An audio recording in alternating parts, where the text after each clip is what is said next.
All right, I'm going to be reading chapter 5 and 6 in Ginny B. Jones is Not a Crook. Chapter 5, Gargling, Scribbling. Room 9 is way far away from Principal's office. I had to stop at the water fountain, or else I might not make it. I pressed the water button with my thumb. Then I puckered my lips and I sucked the water.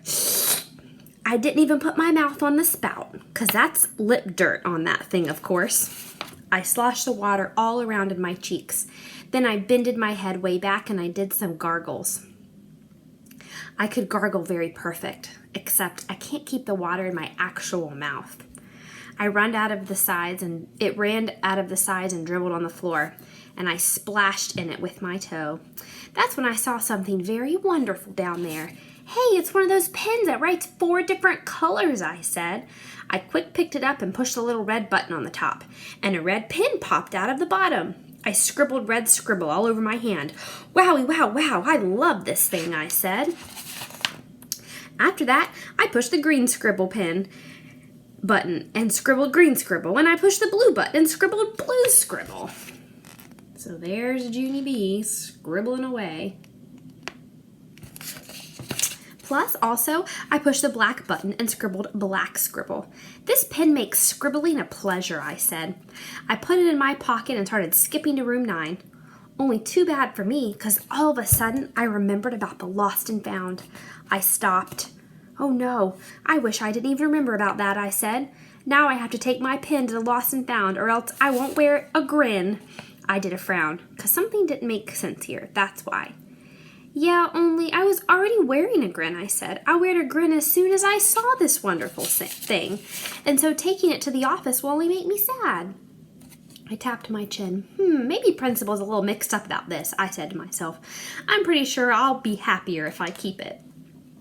And here's another thing I am thinking. I am thinking whoever owned this pen didn't even take good care of it, so I will give it a good home. And so what can be a gooder deed than that? I took it out of my pocket and looked at it.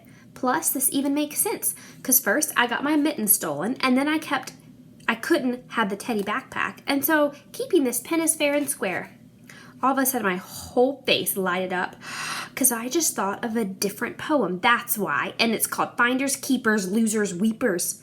Finders, Keepers, Losers, Weepers, I said real thrilled. Finders, Keepers, Losers, Weepers. Then I jumped up and down, very happy, because everybody says that. And so finders keepers really is the rule, I bet. After that, I put my pen back in my pocket and I skipped the rest of the way to room 9. Don't know if that's a good rule or not. I don't know if I believe in finders keepers. Let's see what happened in chapter 6. Chapter 6, My Grandpa's Wallet. I kept my pen in my pocket the whole rest of the day.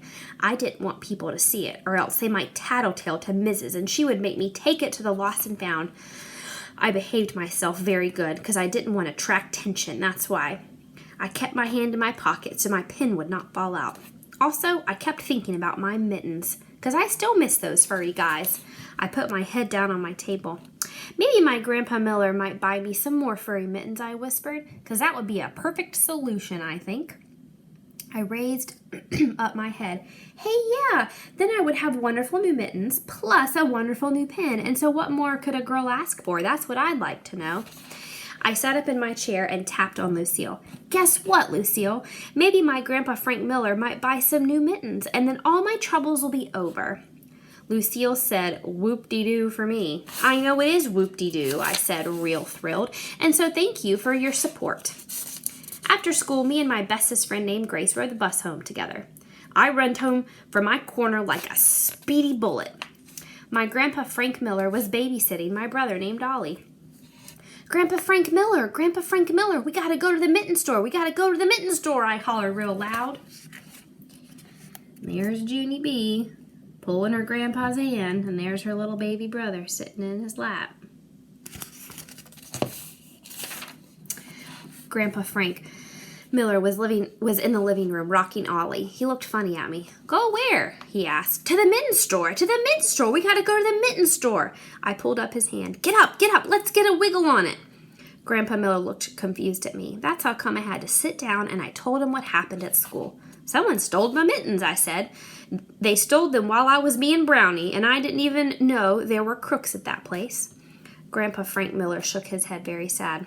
I guess you can find crooks almost anywhere, honey, he said. I know it, I told him. That's how come I'm never going to see those furry guys again, and so you and me have to go to the mitten store.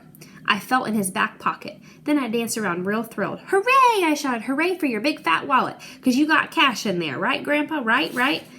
Grandpa Frank Miller laughed. Yes, I do. I've got cash all right, he said, but I'm afraid we won't be able to buy you more mittens. The mittens I bought were the only furry ones they had left. I bought the very last pair.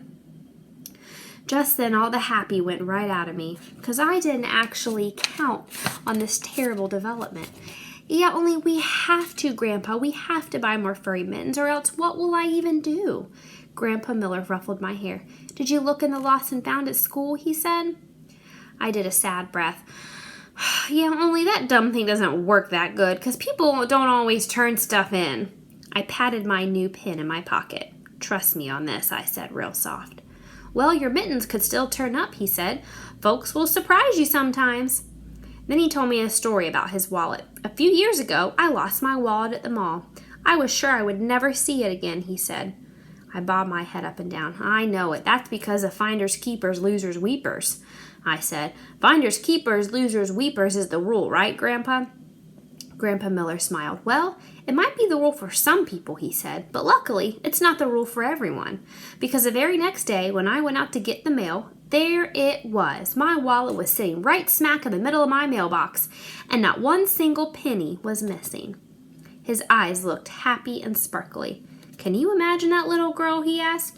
Someone had the chance to take everything in my wallet, but instead they drove all the way to my house and they put it in my mailbox. Just then he reached in his back pocket and pulled out his wallet. Look what I would have lost if they hadn't returned it, he said. He took out a picture of his wallet and handed it to me. It's you and a baby, I said. But that's not just any baby, he said. That's you, Junie B. That's a picture of the very first time I ever held you. So there they are. He took the picture back and stared at it. Nicest thing a stranger ever did for me, bringing this picture back, he whispered real soft. Then he leaned over again and he kissed me on the head.